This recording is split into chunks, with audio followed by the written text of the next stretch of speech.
NCP founder Sharad Pawar meeting के लिए विधान भवन गए थे और इस दौरान उन्होंने deputy chief minister Eknath Shinde के ऑफिस में अपनी पार्टी की मीटिंग भी की थी।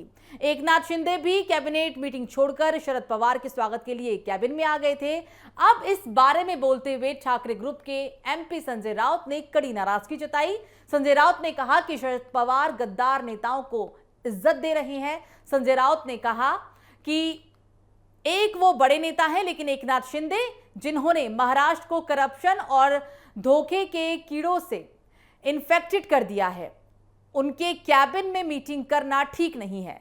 क्या पूरा विधान भवन खाली नहीं था? विधान भवन एरिया के सामने एक राष्ट्रवादी भवन और एक शिवसेना भवन भी है। इससे राष्ट्रवादी शरद चंद्र पवार पार्टी की क्रेडिबिलिटी कम होती है। ये बड़ा बयान शरद पवार की तरफ से दिया गया। उन्होंने साथ में ये संजय राउत की तरफ से दिया गया। साथ में उन्होंने ये भी कहा कि अगर हम अजीत पवार के हॉल में जाकर मीटिंग करते तो इसका मतलब होता कि हम एमवीए के खिलाफ गए। इसलिए एमवीए के घटक दलों को नियमों का पालन करने चाहिए। संजय राउत ने यह भी सवाल उठाया कि शरद पवार जैसे सीनियर नेता का मुख्यमंत्री से मिलना कुछ भी गलत नहीं है। कल विधान भवन में एक मीटिंग भी थी जिसके लिए शरद पवार आए थे। यह मीटिंग महाराष्ट्र कर्नाटक बॉर्डर मुद्दे पर हुई थी। उस मीटिंग में क्या हुआ ये सामने फिलहाल नहीं आया है। उन्होंने कहा कि मुझे ये बताएं कि मुख्यमंत्री ने इस मीटिंग के लिए कितने बड़े नेताओं को बुलाया था।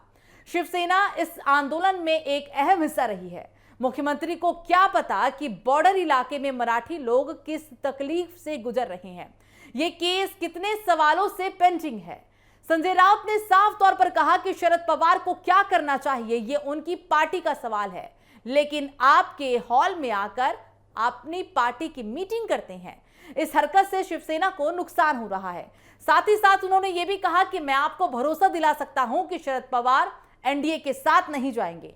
मुझे उनकी आइडियोलॉजी पर शक करने की कोई वजह नहीं है, लेकिन शरद पवार ने कल जो किया उससे शिवसेना दुखी है। इसकी कोई जरूरत नहीं थी। संजय राउत ने कहा कि आप महाराष्ट्र को क्या दिखा रहे हैं?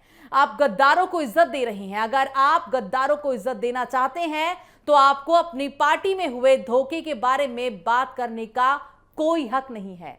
उन गद्दारों के खिलाफ कोर्ट जाकर लड़ने की क्या जरूरत है? क्या एकनाथ शिंदे, यशवंतराव चव्हाण या फिर यशवंतराव चव्हाण क्या वे वसंत दादा पाटिल है? क्या वे वसंतराव नाइक हैं या वे विलासराव देशमुख है? ये तंज एक तरफ से संजय राउत की तरफ से दिया गया है।